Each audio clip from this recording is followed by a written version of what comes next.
ఉన్నటువంటి లేఖన భాగం మనం జ్ఞాపకం చేసుకుంటే మన తండ్రి ఎవరట? కనికరము కలిగిన వాడు. కనుక ఆయన పిల్లలమైన మనము కూడా ఏం కలిగి ఉండాలట? కనికరము కలిగి ఉండాలట. మరి మన కనికరం గురించి దేవుని చిత్తమైతే తర్వాత నేను మాట్లాడతాను. కానీ ఈ దినమున దేవుని కనికరం గురించి మాట్లాడతాను. దేవుని కనికరం ఏం చేస్తుంది అన్నటువంటి విషయాలను నేను జ్ఞాపకం చేస్తాను. మనందరికీ తెలిసినటువంటి మాటలే, తెలియనివేమీ కాదు. మరి పరిశుద్ధ గ్రంథం నుండి మత్తయి సువార్త 18వ అధ్యాయము, పరిశుద్ధ గ్రంథం నుండి మత్తయి సువార్త 18వ అధ్యాయము 24 నుండి 27 వరకు ఉన్న లేఖన భాగాన్ని ఒకసారి మనం జ్ఞాపకం చేసుకుందాం. ఒకసారి మనం చదువుదాం, దాన్ని ధ్యానం చేద్దాం. అతడు లెక్క చూచుకొన మొదలుపెట్టినప్పుడు అచ్చి ఉన్న ఒకడు అతని యొద్దకు తేబడెను.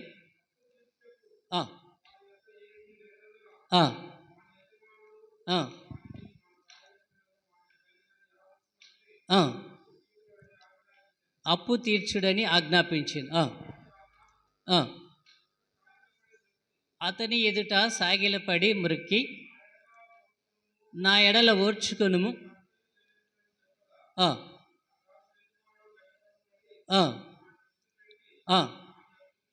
వాని అప్పు క్షమించెను. మన దేవుడు కనికరము గలవాడు. కనికరము కలిగినటువంటి తండ్రి మరి ఆయన పిల్లల పట్ల, లేకపోతే ఆయన సన్నిధికి వచ్చేవారి పట్ల, లేకపోతే ఆయన ఎదుట సాగిలపడే వారి పట్ల ఆయన చూపే కనికరం ప్రియులరం. ఇక్కడ మనం జ్ఞాపకం చేసుకుంటే ఒక వ్యక్తి ఎంత అప్పు ఉన్నాడు? 10,000 తలాంతులు. అంటే మనకు తెలియదు కదా, మనకు వేలు, లక్షలు, కోట్లు తెలుసు, లేక వందలు తెలుసు. తలాంతులు అంటే మనకు తెలియదు. కానీ అక్కడ కింద రాయబడింది పుట్నోట్లో, ఒక తలాంతు అనగా మనకు అర్థమయ్యడానికి లెక్కల్లో రాయబడింది ఎంతట? 3,600. ఒక తలాంతు అనగా 3,600. అట్లా ఎన్ని తలాంతులు అప్పు ఉన్నాడు? ఎన్ని తలాంతులు?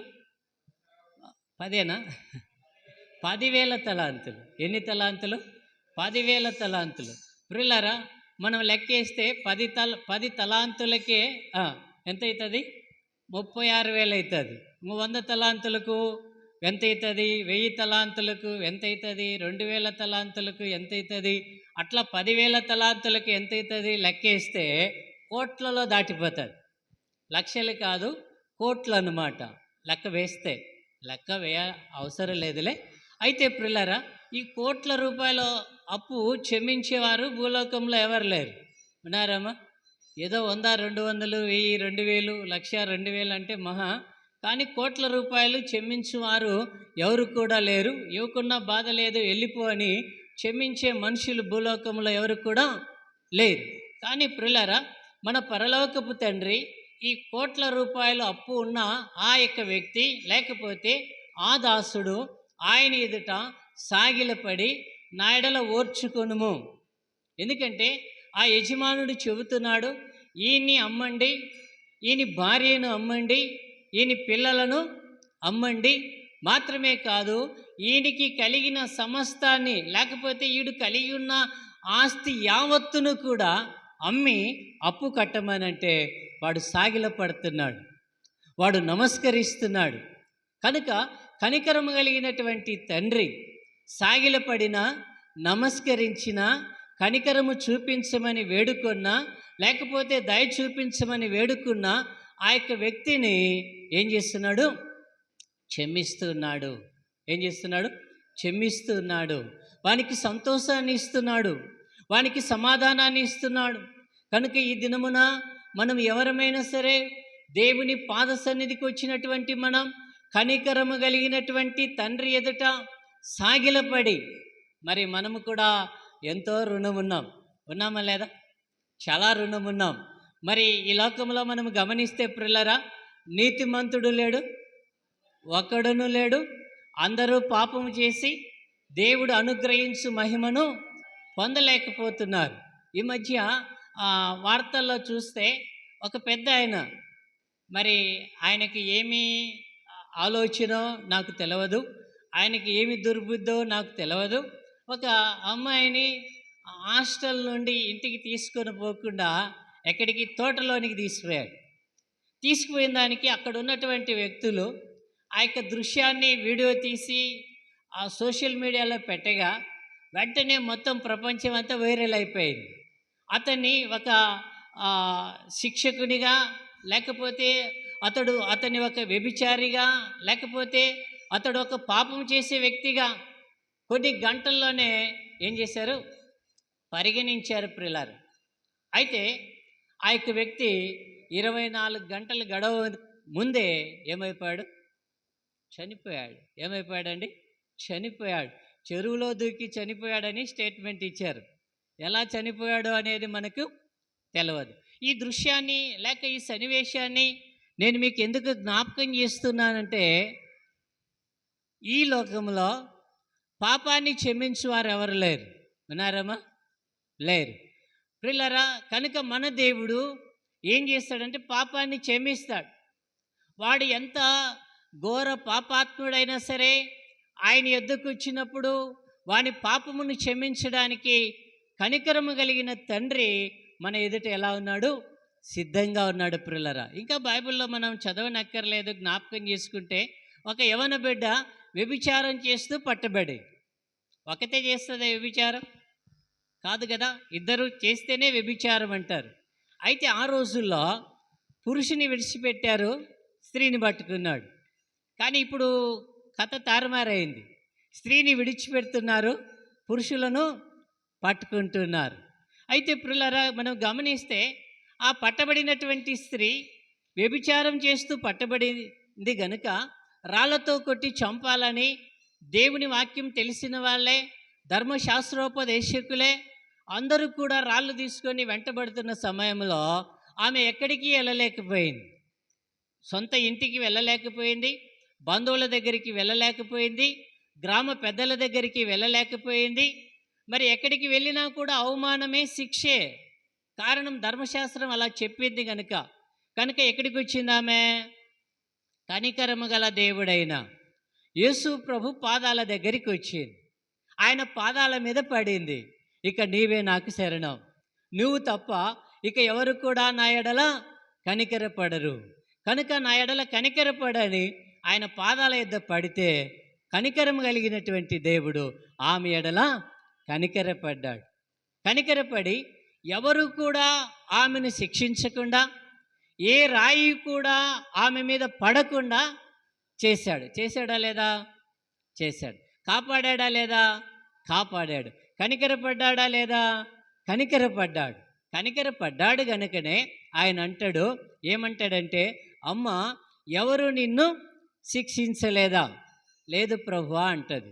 అప్పుడు ఏమంటాడు, నేను కూడా నిన్ను శిక్షించను, అయితే ఇక మీదట నువ్వు ఏం చేయొద్దు, పాపము చేయొద్దు అని చెప్తాడు. చెప్పి సమాధానంగా, నెమ్మదిగా, సంతోషంగా, ఏ శిక్ష లేకుండా తన ఇంటికి పంపినట్లుగా మనం చూస్తున్నాం.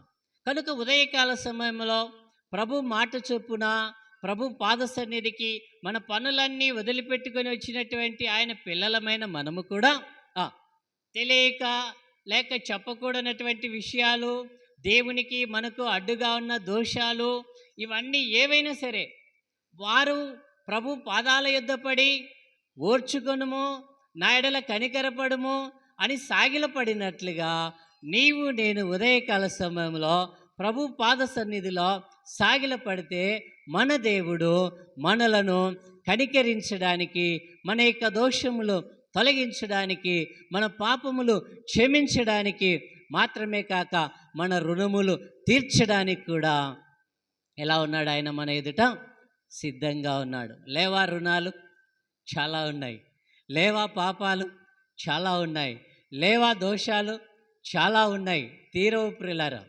కనుక అవన్నీ కూడా తొలగించడానికే మన దేవుడు ఏం చేస్తున్నాడంటే పిలుస్తా ఉన్నాడు. ప్రయాసపడి భారం మోయిచున్న సమస్త జనులారా నా యొద్దకు రండి, నేను మీకేమిస్తా, విశ్రాంతిని ఇస్తా. నేను మీకు ఏమిస్తా? నెమ్మదినిస్తా. నేను మీకు ఏమిస్తా? సమాధానం ఇస్తా. ఆయన పిలుస్తున్నాడు. అందులో భాగంగా ఆయన పాద సన్నిధికి వచ్చిన ఆయన పిల్లలమైన మనం ఈ లోకంలో మనిషి కనికరం ఉన్నా లేకపోయినా దేవుడి కనికరముతో ఏం చేయాలి? మనం మన ఇళ్ళకు సమాధానంతో వెళ్ళాలి. దేవుని కనికరము చేత తృప్తిపరచబడి మన ఇళ్ళకు మనం వెళ్ళాలి. అందుకే ఒక భక్తుడు చక్కటి పాట రాస్తాడు. అందులో పల్లవచనం పాడి ప్రభువును మహింపరుద్దాం.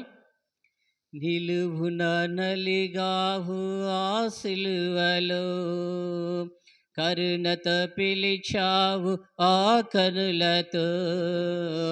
నిలువున నలిగావు ఆ సిలువలో, కరుణతో పిలిచావు ఆ కనులతో. నీరుణ మే తీరునా నా సర్వమర్పించిన, నీరుణ మే తీరునా నా సర్వమర్పించిన, కలువరీనాథుడా సిలువ యోధుడా, కలువరీనాథుడా సిలువ యోధుడా. యేసయ్యా యేసయ్యా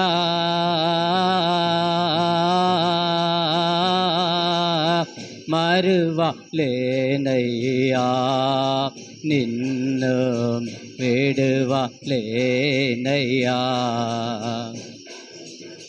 మరువలేనయ్యా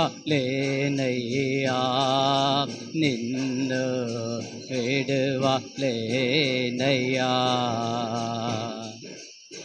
మరతునా కలువరి శ్రమలను,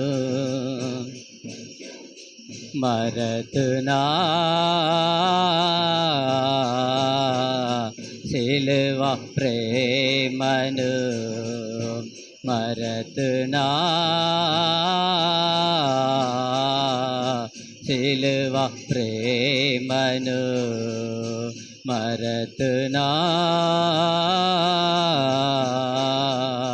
సిలువ ప్రేమను. హల్లెలూయా హల్లెలూయా. కనుక ప్రియులారా, మనము ఎవరిని మర్చిపోయినా బాధ లేదు, కానీ మన కోసం ప్రాణం పెట్టిన, మన పాపాన్ని క్షమిస్తున్న, మన రుణాన్ని క్షమిస్తున్నటువంటి మన దేవుని మాత్రము ఏం చేయకూడదు? మర్చిపోకూడదు. హల్లెలూయా. ఆయనను మనం విడిచిపెట్టకూడదు. ఆయన ప్రేమను జ్ఞాపకం చేసుకుంటూనే ఉండాలి. ఆయన ఏం చేస్తున్నాడు? కరుణతో పిలుస్తున్నాడు. ఈ రోజుల్లో పాపం చేసేవాడిని పిలిచేవారు ఎవరైనా ఉన్నారు? ఫలానా వాడు ఫలానా ఆమెతో పాపం చేశాడంటే కొట్టేవాళ్ళు ఉన్నారు, పిలిచేవాళ్ళు ఉండరా? లేరు. నిన్నగాక మొన్న అనుకుంటా ఆ పేపర్లో చూస్తే ఒక పెద్ద ముసలావిడను ఒక యవనస్తుడు వెళ్ళి అత్యాచారం చేశాడు. కనుక అందరూ వచ్చి వాడిని కొట్టారు. వాడు ఎందుకు చేశాడా ఏంటనేది మనకు తెలియదు. పిలిచేవారు లేరు, ప్రేమ చూపేవారు లేరు. ఒక దొంగతనం చేస్తే వాడి ఇంట్లోకి అమ్మా నాయన కూడా పిలిచారు. ఎందుకంటే వాడు దొంగ కనుక. దొరకకపోతే పిలుస్తారేమో, కానీ దొరికితే వాడిని ఎవడు కూడా పిలవడు. కానీ మన దేవుడు ఏం చేస్తున్నాడు? పిలుస్తా అన్నాడు. కరుణతో ఏం చేస్తున్నాడు? ఆయన పిలుస్తున్నాడు, రండి నా ఎద్దకు. ఏంటంటే ఆయన కనికరము చూపే దేవుడు, ఆయన క్షమించే దేవుడు. కనుక మన పరలోకపు తండ్రి కనికరము కలిగినటువంటి దేవుడు. ఆయన యొద్దకు వస్తే కలిగే మొదటి మేలు ఏంటంటే ఆయన మన యొక్క రుణమును తీరుస్తాడు, మన యొక్క పాపమును తొలగిస్తాడు, మన యొక్క దోషమును తొలగిస్తాడు, మన అపరాధములను తొలగిస్తాడు, మనలను మంచివారిగా చేస్తాడు. హల్లెలూయా. ఎలా చేస్తాడు? మంచివారిగా చేస్తాడు. సంతోషం లేని మన జీవితానికి సంతోషాన్ని, సమాధానం లేనటువంటి మన యొక్క జీవితానికి సమాధానాన్ని అనుగ్రహింపచేసి మనల్ని సమాధానముతో ఇంటికి నడిపిస్తాడు. ప్రియులారా, రెండవది నేను జ్ఞాపకం చేస్తా, కనికరము కలిగినటువంటి దేవుడు. ఆయన యొద్దకు వస్తే, ఆయన ఎదుట సాగిల పడితే ఆయన చేసే రెండవ మేలేంటే మనం జ్ఞాపకం చేసుకుందాం. మనందరికీ తెలిసిన లేఖన భాగమే హేవేలు రాసిన ప్రవచన గ్రంథం. పరిశుద్ధ గ్రంథము నుండి హేవేలు రాసిన ప్రవచన గ్రంథం 14వ వాక్యం చదువుదాం, లేక 13, 14 అయినా చదువుదాం.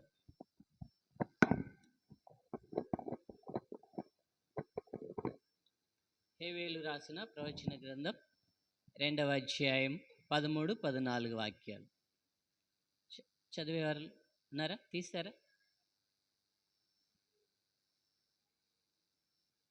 హేవేలు 2, 13, 14.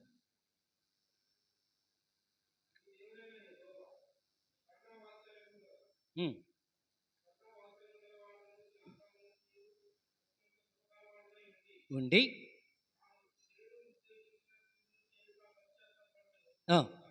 తాను చేయ ఉద్దేశించిన కీడును చేయక పశ్చాత్తాపపడును గనుక మీ వస్త్రములను కాక మీ హృదయములను చింపుకొని ఆయన తట్టు తిరుగుడి, పశ్చాత్తాపపడి మీ దేవుడైన యెహోవాకు నైవేద్యమును మీకు దీవెనగా అనుగ్రహించును. అది అనుగ్రహింపగలడని ఎవడు చెప్పగలడు? అనుగ్రహింపడని ఎవడు చెప్పగలడు? ఇక్కడ మనం గమనిస్తే మన దేవుడు ఎవరట? కరుణావాత్సల్యము కలిగిన దేవుడు. మన దేవుడు కనికరము కలిగినటువంటి దేవుడు. ఆయన యొద్దకు వచ్చి సాగిలపడినప్పుడు ఆయన వారి పాపమును తొలగించు దేవుడు, వారి రుణమును తీర్చు దేవుడు, వారి రుణమును క్షమించే దేవుడు, వారి దోషమును తొలగించు దేవుడు. రెండవదిగా మనము గమనిస్తే కరుణా వాత్సల్యము కలిగినటువంటి దేవుడు ఏం చేస్తాడట అంటే, మనకు అర్థం కావడానికి 1వ అధ్యాయం, అదే హేవేలు రాసిన ప్రవచన గ్రంథం 1వ అధ్యాయములో కొన్ని మాటలను మనం జ్ఞాపకం చేసుకుందాం, చదువుదాం. 1వ అధ్యాయము 4 నుండి చదువుతారా? 4వ వాక్యం. గొంగలి పురుగులు విడిచిన దానిని మిడుతలు తినివేసి ఉన్నవి, మిడతలు విడిచిన దానిని పసర పురుగులు తినివేసి ఉన్నవి, పసర పురుగులు విడిచిన దానిని చీడ పురుగులు తినివేసి ఉన్నవి. ఇక్కడ మనం గమనిస్తే ఇశ్రాయేలీల యొక్క పంట, లేక ఇశ్రాయేలీల యొక్క పైరు, లేక ఇశ్రాయేలీల యొక్క భూభాగం ప్రియులారా, మరి ఇక్కడ 4 రకాల, ఇక్కడ 3 రకాలే పురుగులే ఉన్నాయి, కానీ 4 రకాలు మిడతలు కూడా ఉన్నాయి ప్రియులారా. ఒక పురుగు విడిచిపెడితే మరొక పురుగు, మరొక పురుగు విడిచిపెడితే మరొక పురుగు, 4 రకాల పురుగులు పంటను పాడు చేస్తూ ఉన్నాయి, పైరును పాడు చేస్తున్నాయి. ఏమీ లేదు తినటానికి, చాలా దరిద్రమైనటువంటి పరిస్థితి మనుషులకు చుట్టుకుంది, పశువులకు కూడా చుట్టుకుంది. పశువులకు కూడా మేత, గడ్డి కూడా లేదండి. చాలా కఠోరమైనటువంటి శ్రమ, కఠోరమైనటువంటి దరిద్రాన్ని అనుభవిస్తున్నారు. ఆ సమయంలో మరి దేవుడు హేవేలు ప్రవక్త ద్వారా తన జనులను హెచ్చరిస్తున్నాడు, తన జనులతో మాట్లాడుతున్నాడు. మీరు ఆయన సన్నిధికి రండి, ఉపవాసంతో రండి, మొరపెట్టండి.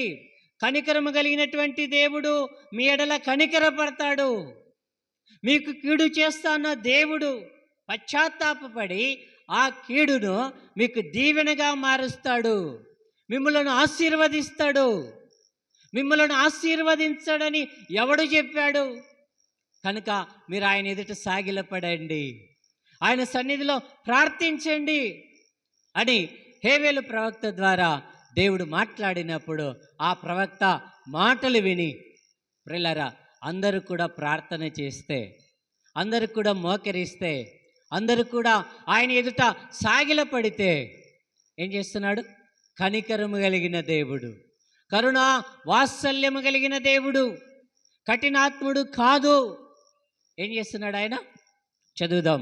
అదే యెహెవేలు రాసిన ప్రవచన గ్రంథం 2వ అధ్యాయము 21 నుండి చదువుదాం. 21 నుండి. దేశమా భయపడక సంతోషించి గంతులు వేయుము, యెహోవా గొప్ప కార్యములు చేసెను. పశువులారా భయపడకుడి, గడ్డి బీళ్ళలో పచ్చిక మొలుచును, చెట్లు ఫలించును, అంజూరపు చెట్లును ద్రాక్ష చెట్లు సమృద్ధిగా ఫలించును.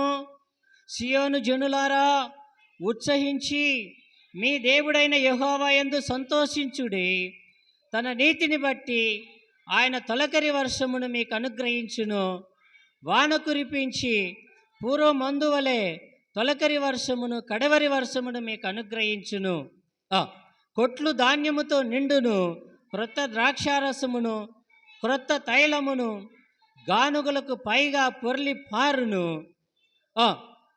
కడుపారా తిని తృప్తి పొంది మీ కొరకు వింత కార్యములను జరిగించిన మీ దేవుడైన యెహోవా నామమును స్తుతించున్నట్లు నేను పంపిన మిడుతలను, గొంగలి పురుగులను, పసర పురుగులను, చీడ పురుగులను అను ఆ సైన్యము తినివేసిన సంవత్సరముల పంటను మీకు మరలా విత్తును.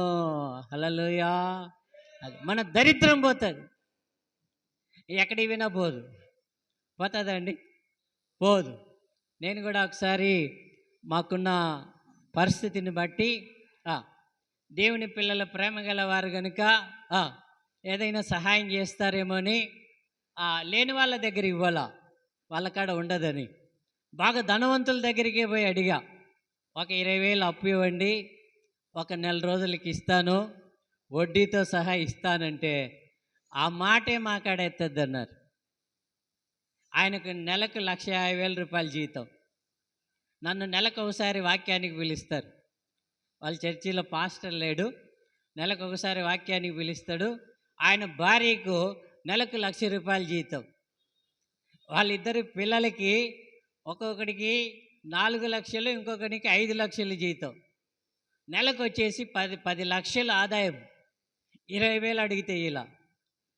ఎందుకు చెప్తున్నా ఈ మాట అంటే, ఎవరికాడికి పోయి అయ్యా మా ఎడల దయ చూపండి, మా ఎడల కనికరపడండి, వడ్డీతో సహా ఇస్తామంటే నమ్మే స్థితిలో లేరు. ఆదుకుందాము అన్నటువంటిది లేదు, కనికరము లేదు, దయ లేదు. కానీ ప్రిల్లరా, మన దేవుడు అలాంటి వాడు కాదు. మన దేవుని ఎదుట అదే అక్కడ ఇక్కడ తిప్పలు పడి ఆ ఊరికి ఈ ఊరికి వెళ్ళి వాళ్ళ దగ్గర వీళ్ళ దగ్గర మన బాధలు, మన వేదనలు, మన కష్టాలు చెప్పుకునే దానికంటే ఈ మందిరములోనికి వచ్చి ఆ దేవుని ఎదుట, కనికరము చూపే దేవుని ఎదుట మనము సాగిలపడి మన దరిద్రత పోవునట్లుగా, మన పాపం పోవునట్లుగా, మన కటిక చీకటి తొలగిపోవునట్లుగా దేవుని సన్నిధిలో ఆయన ఎదుట సాగిలపడితే ఏం చేస్తాడు? కనికరము కలిగినటువంటి దేవుడు ఆ దరిద్రతను పోగొడతాడు. మనకి నష్టము కలిగించే పరిస్థితి ఏదైనా సరే, ఆ చీడ పురుగులు లాంటివి, ఆ గొంగలి పురుగులు లాంటివి, ఆ పసర పురుగులు లాంటివి, ఆ మిడుతలు లాంటివి, ఆ కారణమైన ప్రతి దరిద్రతను కూడా దేవుడు పోగొట్టి ఏం చేస్తాడట? మనం కడుపారా తిని, ఎట్లా కడుపారా తిని తృప్తి పొందినట్లుగా, సంతోషంగా బ్రతుకున్నట్లుగా, సంతోషంగా జీవించినట్లుగా ఏం చేస్తాడట? ఆయన సహాయం చేస్తాడట. హల్లెలూయా. అందుకే దేవుని వాక్యం సెలవిస్తుంది, దేశమా భయపడవద్దు, పశువులకు అభయం, భయపడవద్దు, గడ్డి బీళ్ళలో పచ్చిక వేసి ఉన్నది, కొట్లలో ధాన్యము నిండి ఉన్నది. కనుక ప్రియులారా, ఎక్కడికి వెళ్ళినా దరిద్రం పోకపోవచ్చేమో, కానీ దేవుని సన్నిధికి వస్తే, కనికరం గల దేవుని ఎదుట నీవు నేను మనము సాగిలపడితే మన దరిద్రాన్ని ఏం చేస్తాడు? దేవుడు పోగొడతాడు. ప్రియులారా, ఒక్కొక్కసారి ఆయన మాటలు విన్నా కూడా మనందరికీ తెలిసిందే, చదవనక్కర్లా. ఆయన కొండ మీద ప్రసంగం చేస్తే ఎన్ని రోజులు చేశాడు? ఆ? ఎన్ని గంటలు చేశాడు? ఎన్ని గంటలు చేశాడు? పోనీ రోజులు చెప్పలా. 72 గంటలు చేశాడు. మనకు ఒక గంటకి చాలా అయిపోతుంది, చిన్నగా జారుకోవడం. ఒక గంట వినలేకపోతున్నాం. కానీ ఆయన 72 గంటల ప్రసంగం చేశాడు. ఈ 72 గంటలు జనం కదల్లా, లేవలా, ఇండ్లకు పోలా. పిల్లలు కూడా, ఇంకొకని పిల్లోని తల్లి ఏం చేసిందంటే, వాడు ఆకలితో ఉంటాడో ఉండడో, ఆడ పెడతారో పెట్టరో, కానీ ఏం చేసింది, సద్ది పంపించింది, సద్దిగూడు కట్టింది. ఏముంది దాంట్లో? 5 రొట్టెలు. వాడు అవి కూడా మర్చిపోయినాడు. దేవుని మాటలు అంత మధురంగా ఉన్నాయి, దేవుని మాటలు అంత తీయగా ఉన్నాయి. పిల్లోడు వింటున్నాడు, పెద్దల కష్టమవుతుంది. అయితే పిల్లరా, 3 రోజులు అయిపోయింది. మరి ఆయన కనికరపడ్డాడు. 3 రోజులు జనులు నా మాటలు విన్నారే అని ఆయన కనికరపడి ఏం చేశాడు? వారి కడుపారా భోజనం పెట్టాడు. తృప్తిగా తిని, కేవలం పురుషులు మాత్రమే, స్త్రీలు లెక్కలేదు, పిల్లలు లెక్కలేదు, పురుషుల్నే లెక్కిస్తే 5,000 మంది తృప్తిగా తింటే ఇంకా ఎంత మిగిలిందట? 12 గంపలు. ఏంది? రొట్టెలు, చేపలు. ఎవరు సంచులు తెచ్చుకోలా. ఇప్పుడు అందరూ సంచులే. మిగిలిన దాకా లేదు, ముందుగానే సంచి కట్టడమే. నేను అక్కడక్కడ చూస్తుంటా, ఆ విందు పెడితే చాలు ముందుగానే ప్యాక్ చేసి పంపిస్తూ ఉంటారు. తిని మిగిలినాక ఏదన్నా ప్యాక్ చేస్తే బాగుంటుంది, ముందుగానే ప్యాక్ చేస్తుండ్రు. ఏమంటే వాళ్ళ అధికారం అంటుంది. అయితే ఇక్కడ తృప్తిగా, కారణం ప్రియులారా, ఆయన మాటలు విన్నా దేవుడు కనికరపడతాడు. దేవుడు ఏం చేస్తాడు? కనికరపడతాడు. నేను ప్రభుని నమ్ముకున్నప్పుడు నాకు ఇవన్నీ తెలియవు. ఏంటి?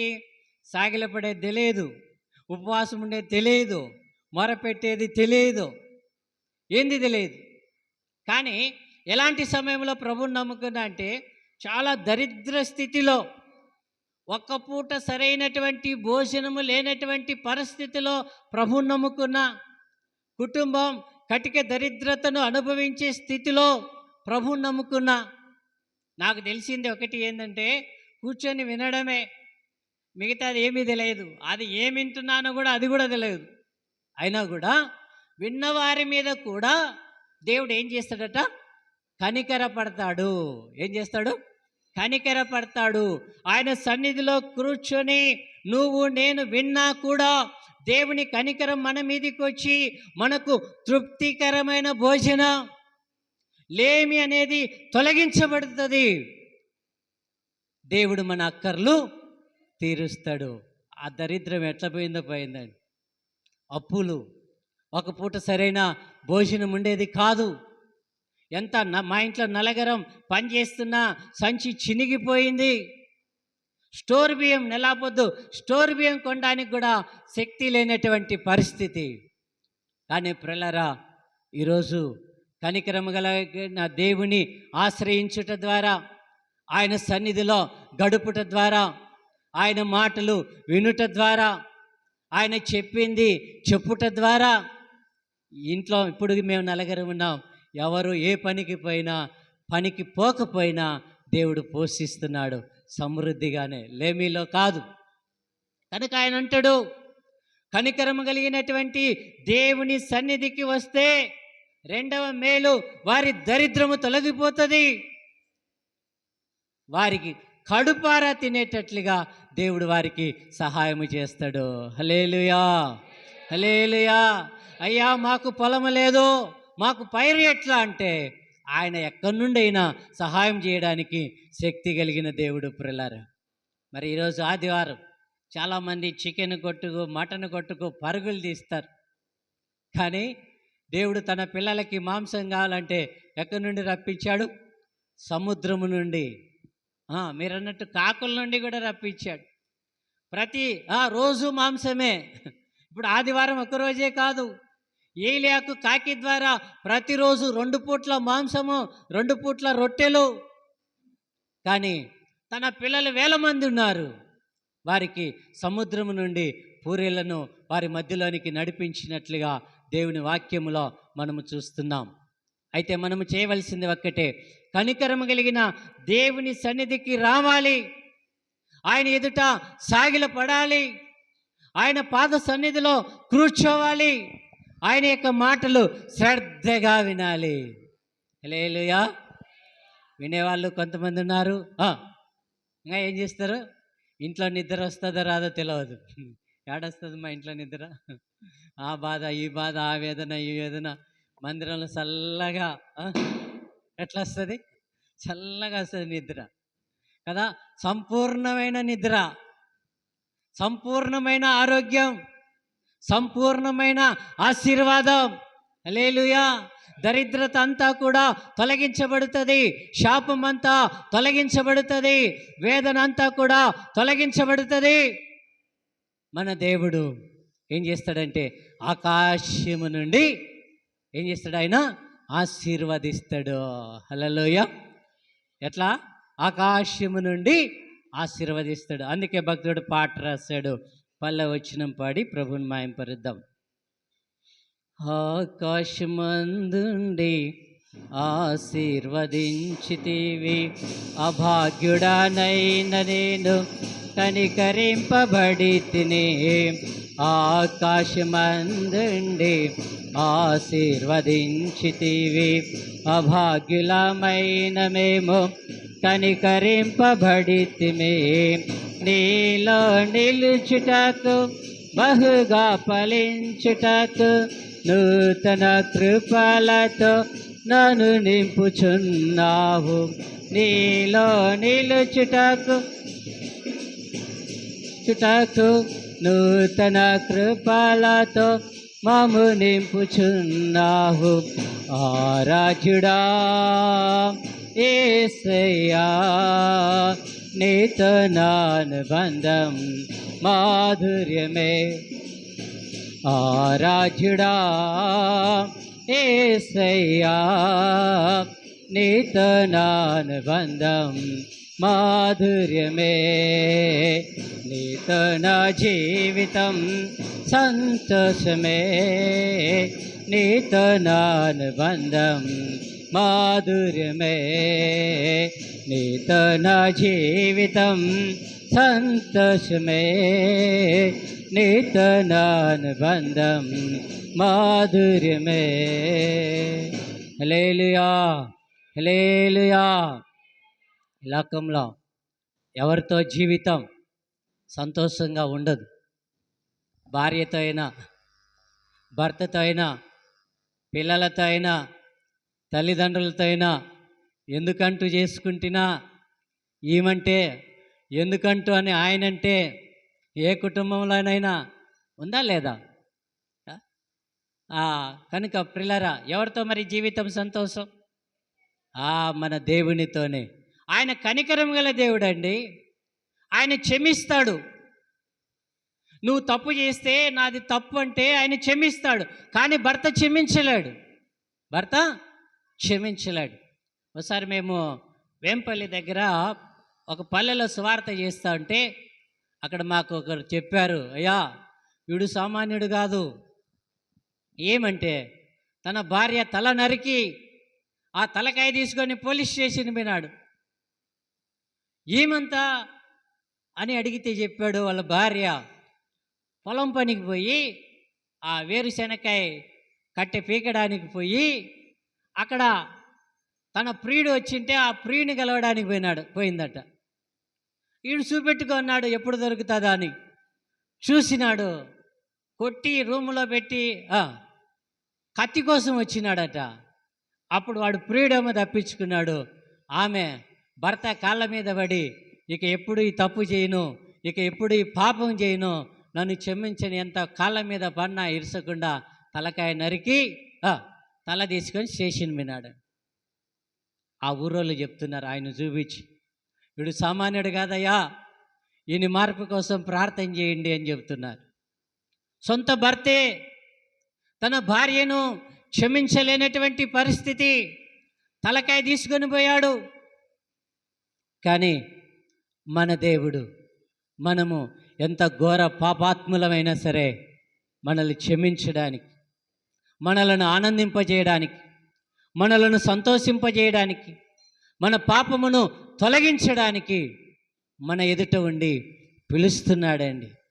కరుణతో పిలుస్తున్నాడు, జాలితో పిలుస్తున్నాడు. బాగు చేయడమే కాదు, మన దరిద్రతను పోగొట్టి మన అక్కర్లు తీర్చడానికి, మనలను ఆశీర్వదించడానికి ఆయన సిద్ధంగా ఉన్నాడు. ఆయన ఆకాశం అందుండి ఏం చేస్తున్నాడు? ఆశీర్వదిస్తున్నాడు. నిజంగా చెప్తున్నా, మరి సంపూర్ణంగా కనికరం గల దేవుని ఎదుట సాగిలపడితే వారి కొరతలు, వారి దరిద్రం తొలగించి వారిని ఆశీర్వదించడానికి మన దేవుడు మన ఎదుట ఎలా ఉన్నాడు? సిద్ధంగా ఉన్నాడు. మనుషులైతే అది కాదు. ఎప్పుడు వాడు పాడైపోవునా, వాడు నాశనమైపోవునా, వాడు ఏమీ లేకుండా పోవునా, వానికి తిండి లేకుండా పోవునా, వానికి దరిద్రం చుట్టుకోనా, అంతేనా? ఏమో నువ్వు చెప్పుకుంటామో మేము ఏదో విన్నని చెప్పి వినిపోతాం, అంతేనా? కాదు ప్రిల్లరా. మరి ఈ లోకంలో ఎవరు కరుణ చూపరు, ఎవరు మన దరిద్రాన్ని పోగొట్టరు. మనం దరిద్రం కావాలనే కోరుకుంటారు, కానీ మన దేవుడు మనం సంపన్నులు కావాలని, మనం ఆశీర్వదించబడాలని ఆయన కోరుతా ఉన్నాడు ప్రిల్లర్.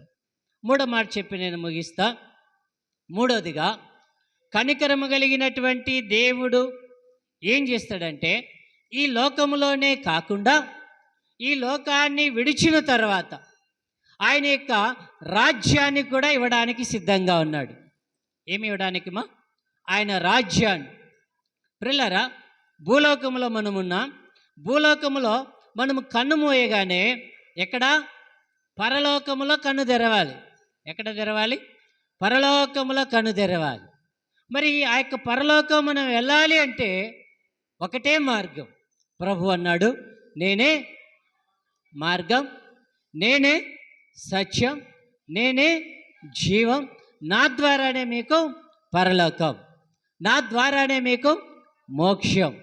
కనుక ఆ పరలోకంలో మనం మనశ్శాంతిగా, నెమ్మదిగా, సమాధానంగా, సంతోషంగా ఉండటానికి ఆయన కూడా ప్రయాసపడుతున్నాడు. ఏం చేస్తున్నాడు? ఎవరి కోసం? మన కోసం, నీ కోసం, నా కోసం, మనందరి కోసం ఆయన ప్రయాసపడుతున్నాడు. ఎలా? చదువుదాం. పరిశుద్ధ గ్రంథం నుండి యోహాను సువార్త 14వ అధ్యాయము మొదటి 3 వాక్యాలు చదువుదాం. యోహాను సువార్త 14 మొదటి 3 వాక్యాలు.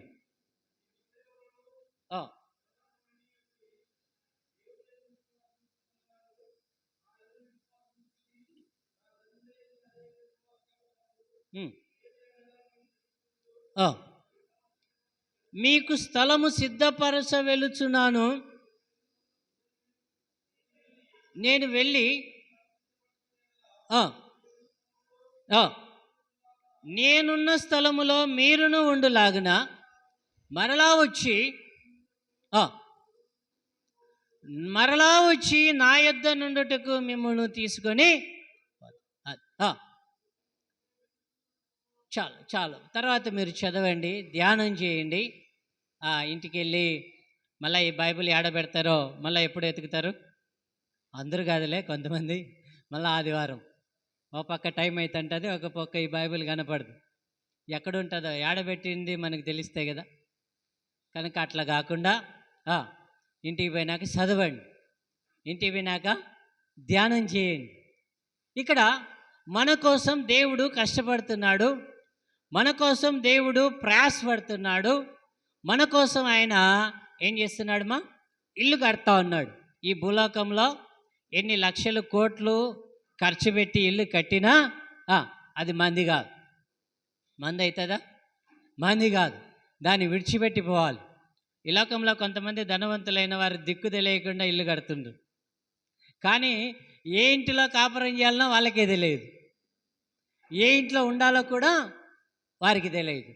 పులివెందుల్లో ఒక పెద్ద ఆయన, పేరు ఎందుకులే, బాగా ఇల్లు కట్టుకున్నాడు. కానీ ఒక్క రాత్రి కూడా తన ఇంట్లో పడుకోలేదట.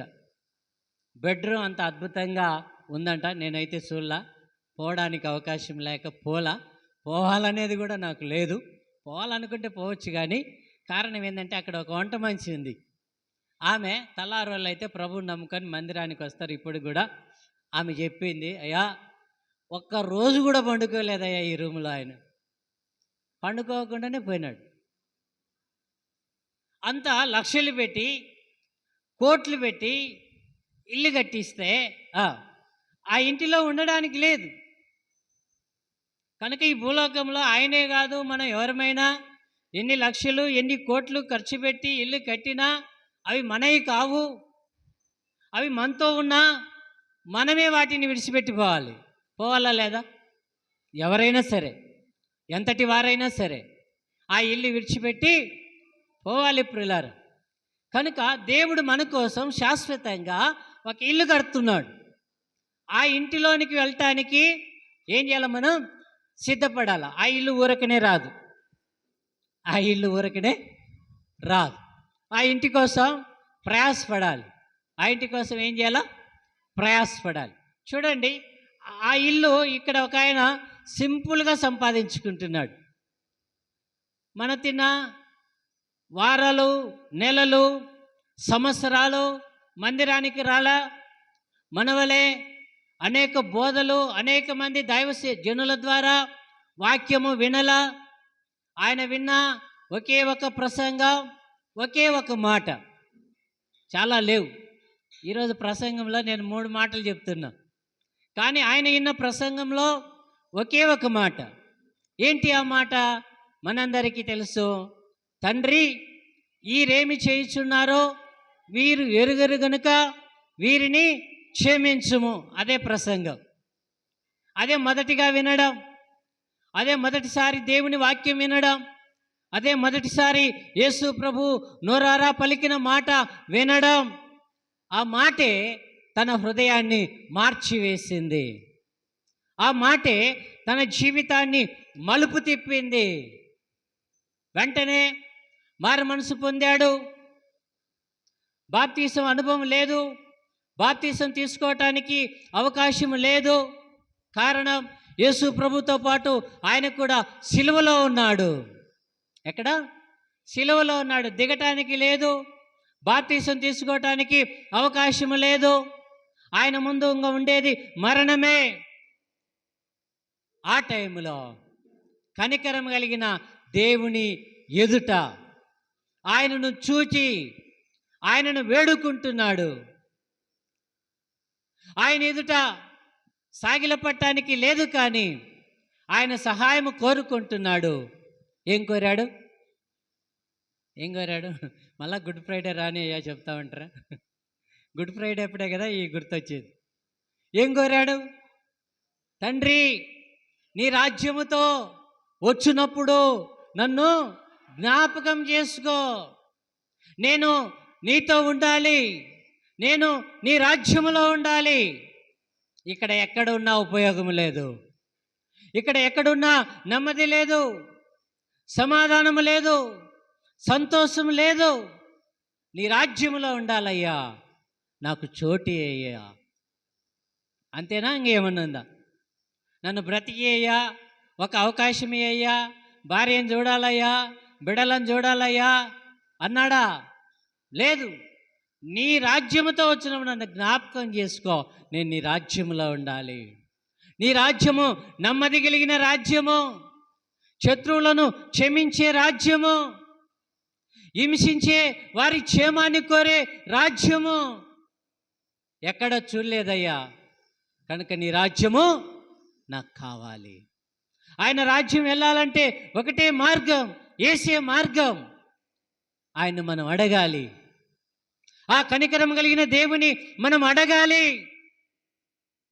ఎప్పుడు ఈ జీవితం అంతరించిపోతుందో మనకు తెలియదు, ఎప్పుడు మనం కనుమరుగైపోతామో మనకు తెలియదు. నేను యవనొస్తున్లే, నాకు ఇప్పుడే అది రాదులే అనుకోవడానికి లేదు. నేను చిన్నపిల్లవాణ్ణిలే, నాకిప్పుడే అది రాదులే అనుకోవడానికి లేదు.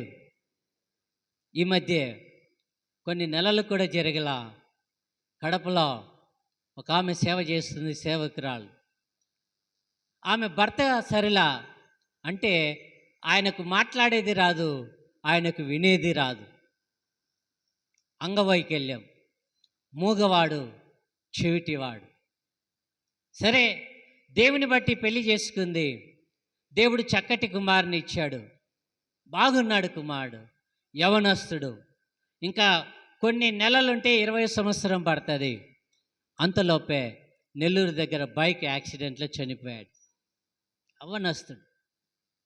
ఇలా చెప్పుకుంటూ పోతే చిన్నపిల్లలు, యవనస్తులు. మరి ఇంకా నేను కొంతకాలం బ్రతుకుతా, అప్పుడు కోరతా అనడానికి లేదు. ఎప్పుడు ఏమి జరుగునో మనకి తెలియదు, కనుక ఇప్పుడే కోరాలి. ఆ దొంగ కోరినట్లుగా, యేసు నీ రాజ్యం నాకు కావాలి, నీ రాజ్యములో నేను చేరాలి. కనికరం కలిగిన దేవుని ఎదుట మనము కోరితే, మనము అడిగితే కనికరం కలిగిన దేవుడు దాన్ని అనుగ్రహింపచేస్తాడు. చేస్తాడా లేదా? చదవండి, లూకాసు వార్త 22వ అధ్యాయం 43వ వాక్యం. 22:43.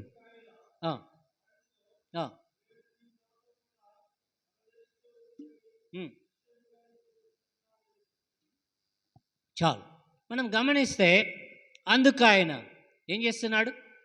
ఎప్పుడో కాదు, నేడే, ఎప్పుడు? ఈరోజే నువ్వు నాతో కూడా ఎక్కడ ఉంటావు? పరదైస్సులో ఉంటావని నిశ్చయముగా నీతో చెప్పుచున్నాను. కనికరం కలిగిన దేవుని సహాయం త్వరితగతిన అందుతుంది ప్రియులారా. కనుక ఈ మధ్యాహ్న కాల సమయంలో ఆయన పాద సన్నిధికి వచ్చిన ఆయన పిల్లలమైనటువంటి నీవు, నేను, మనమందరము కూడా కనికరించబడాలి, మన రుణము తీర్చబడాలి, మన దోషం తొలగించబడాలి, మన పాపము తొలగిపోవాలి, సమాధానముతో సంతోషముతో మన ఇంటికి వెళ్ళాలి. రెండవదిగా మన దరిద్రము తొలగిపోవాలి, ఉన్నదానిలోనే తృప్తిగా. ఎలామా? అది పచ్చడి అన్నమైనా సరే, సనుక్కొని కాదు, గొనుక్కొని కాదు, తృప్తిగా భుజించటానికి, మరి తృప్తి కలిగి జీవించటానికి దేవుడు మనకు సహాయం చేస్తాడు. మూడవదిగా తన యొక్క రాజ్యాన్ని, తన యొక్క రాజ్యములో ఆయన నీ కోసం నా కోసం సిద్ధపరిచిన ఆ యొక్క వింటిని మనం స్వతంత్రించుకోవటానికి మన ప్రభు మనకు సహాయం చేయడానికి ఎలా ఉన్నాడు? ఆయన సిద్ధంగా. ఒక దొంగకి కనికరము లేకుండా, స్త్రీ అని, పురుషుడని, పిల్లలని కనికరము లేకుండా, దొంగకు కనికరం ఉంటుందమ్మా? ఉంటుందా దొంగ కనికరం? ఉండదు ప్రిల్లర్.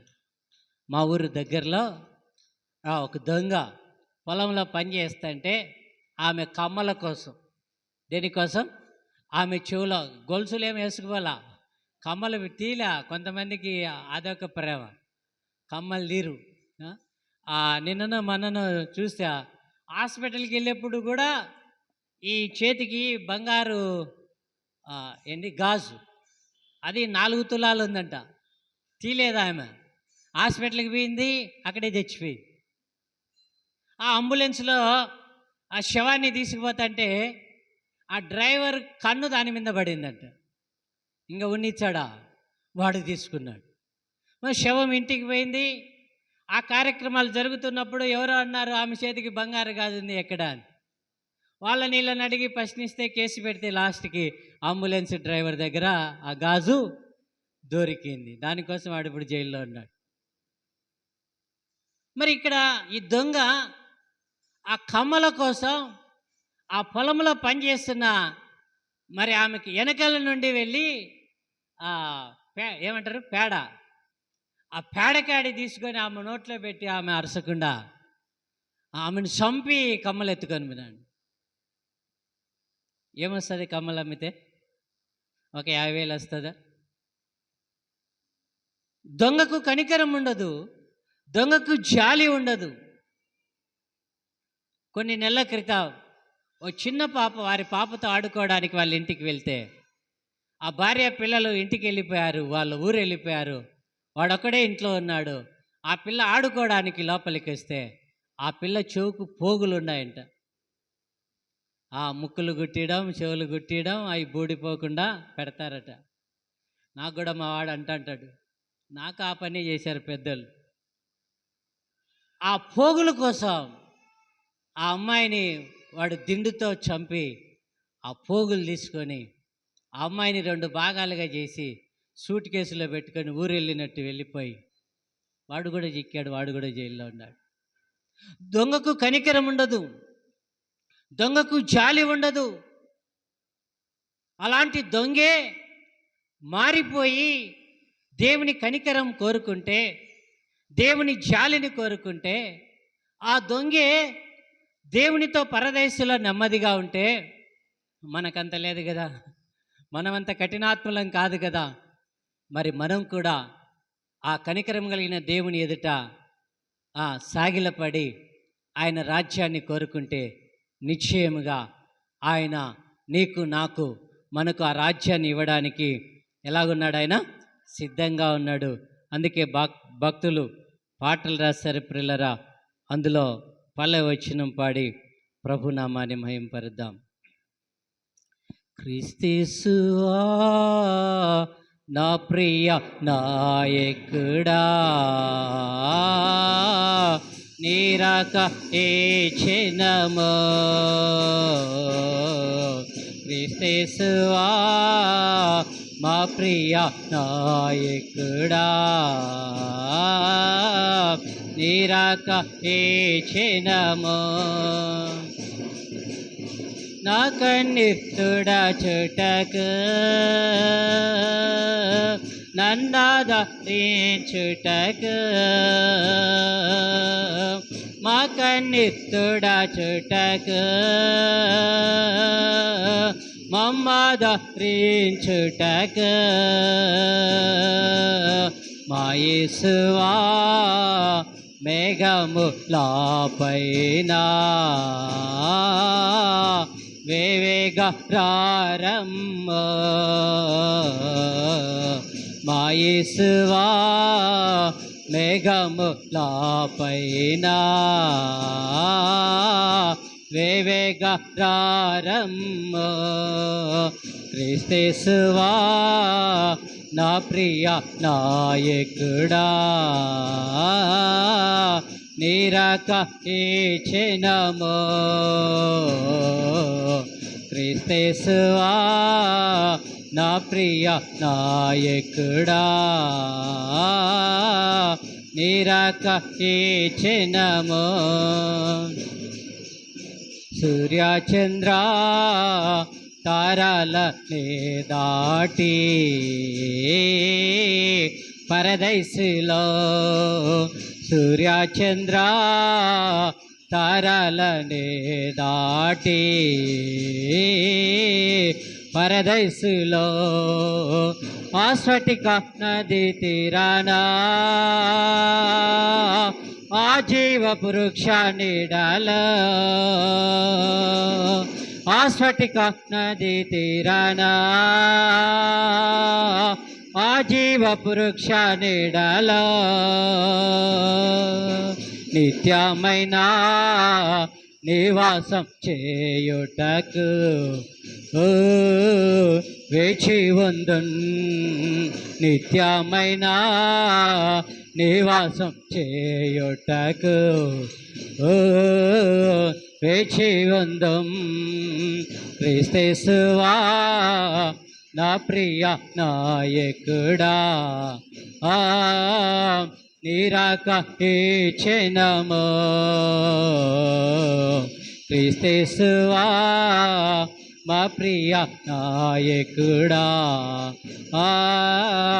నీరాక ఈ క్షణమో, మా కన్నెత్తుడా చుటకు మమ్మదరించుటకు, మా కన్నెత్తుడా చుటకు మమ్మదరించుటకు, మా యేసువా మేఘముల పైన ఆ వివేకారమ్మ మా యేసువా మేఘముల పైన ఆ వివేకారమ్మ వివేకారమ్మ వివేకారమ్మ. హల్లెలూయా హల్లెలూయా. ఈ రోజుల్లో కొంతమంది బాధలో, వేదనలో, కష్టంలో ఉండే వారి పరిస్థితి చూస్తే ఎందుకా ఈ బ్రతుకు, ఎందుకా ఈ జీవితం, ఎందుకా ఈ తల్లిదండ్రులు. ఒక 10 రోజుల క్రితం మా అబ్బాయి గాయత్రి జూనియర్ కాలేజీలో చదువుతున్నాడు. వాని ఫ్రెండ్ ఒకడు కాలేజీకి వెళ్తున్నా అని చెప్పి కాలేజీలో లేడు, వెళ్ళిపోయినాడు వాడు. సాయంకాలం అయింది, ఇంటికి పోలా. తల్లిదండ్రులు కాలేజీకి ఫోన్ చేస్తే కాలేజీలో లేడు. కాలేజీ వాళ్ళు కూడా తల్లిదండ్రులకు ఫోన్ చేస్తున్నారు కాలేజీకి పోకపోతే. ఏ కాలేజీ సంగతి నాకు తెలియదు, కానీ ఆ కాలేజీ వాళ్ళు 10 దాటితే మన పిల్లలు పోకపోతే ఫోన్లు చేస్తున్నారు. ఎతికి ఎతికి ఎతికి పెడితే 3 రోజుల తర్వాత దొరికాడు వాడు. ఏమంటే ఆ తల్లిదండ్రులు అరిచారట, కనుక వాడు వెళ్ళిపోయినాడు. ఈ ఊర్లోనే లేడు, రాజంపేట దగ్గర చిట్వేల్లో తేలినాడు. ఇంకో రోజు వాళ్ళ తల్లి అయినా రావాలా కాలేజీలో ఇరిసిపోవాలి. పిల్లలు, యవనస్తులు, వృద్ధులు. మన నెల్లూరు రోడ్లో ఒక హోటల్ ఉంది, అప్పుడప్పుడు వెళ్తూ ఉంటా. ఆ హోటల్ యజమాని లేడు, ఆమె గోడ ఒకటే. నిన్న ఎక్కడికి పోయినాడో ఏమో, ఫోన్ కూడా ఇంట్లో పడేసి పోయినాడు. ఏడాదికలా అర్థం కాల. కారణం విరక్తి. ఇంట్లో ప్రేమ లేదు, ఇంట్లో సమాధానం లేదు, సంతోషం లేదు. మానవుని కనికరం కొంతవరకే, కానీ దేవుని కనికరం నిరంతరం నిలుస్తుంది. మా దగ్గరికి ఒక ఆమె వస్తుంది, ఇంకా ఎందుకు దేవుడు పెట్టాడమ్మా, ఆ దేవుడు తీసుకుంటే సరిపోతుంది. కారణం తినే తిండిలో కూడా కొరతే. అత్తలకు కోడన్లు వడ్డించే విధానం అలాగా. పెరుగు పెట్టరంట, పెరుగు తినకుంటే ఆమెకు తృప్తి లేదట, పెరుగు దాచి పెడతారట. వాళ్ళు ఒకప్పుడు అత్తలు అవుతారు కదా, ఏమి ఎత్తితే అదే కోసేది. కనుక ఆ పెట్టేదేదో సమృద్ధిగా పెట్టలేకపోతే ఆమెను పక్కన పెట్టు, ఆమె బతుకుతుంది. అట్లలా హింసించడం. ఇంకా దేవుడు పెట్టాడు ఎందుకమ్మా, ఆ దేవుడు తీసుకుంటే పోలే, ఎన్ని చూడాలన్నా నేను. ఆమె పరిస్థితి ఏంటంటే, ఆమె కొడుకు 3 నెలల అప్పుడే భర్త చనిపోయాడు. ఆమెకి ఇప్పుడు 70 ఏండ్లు, అందంగానే ఉంటుంది. పెళ్ళి చేసుకోకుండా ఆ కొడుకు కోసం బతికి ఆ కొడుకును ప్రయోజకుని చేసింది. అతడు ఉద్యోగం చేస్తున్నాడు, అతడు దూర ప్రాంతంలో ఉన్నాడు. కోడల ద్వారా వేదన, ఒక పూట భూసరిలా. ఇలాంటివి చాలా ఉన్నాయి. రకరకాలుగా చనిపోతున్నారు, రకరకాలుగా ఈ లోకాన్ని విడుస్తున్నారు. కానీ కనికరం కలిగిన దేవుని పాదాల యొద్ద పడిన వృద్ధులు కానీ, యవనస్తులు కానీ, చిన్నపిల్లలు కానీ, సంతోషంతో బతికే మానవులు బైబిల్లో చాలామంది ఉన్నారు, భూలోకంలో కూడా చాలామంది ఉన్నారు. హల్లెలూయా. చనిపోయేప్పుడు చెప్పి చనిపోతున్నారు, ఇక నేను వెళ్ళిపోతున్నానని. సమాధానముతో వారి మరణాన్ని వారికి దేవుడు అప్పగిస్తున్నాడు. మరి దొంగ కూడా సమాధానముతో వెళ్ళిపోతున్నాడు, సంతోషంగా పరదేశిలో ఆయన ఉన్నాడు. ప్రియులారా, మరి మధ్యాహ్న కాల సమయంలో ఎవరి కనికరం కోసం మనం సాగిలపడుతున్నాం, ఎవరి దయ కోసం మనం పాట పడుతున్నాం? ఒకసారి మనలను మనం పరిశీలన చేసుకొని, ఎవరి దయ, ఎవరి కనికరం వద్దు.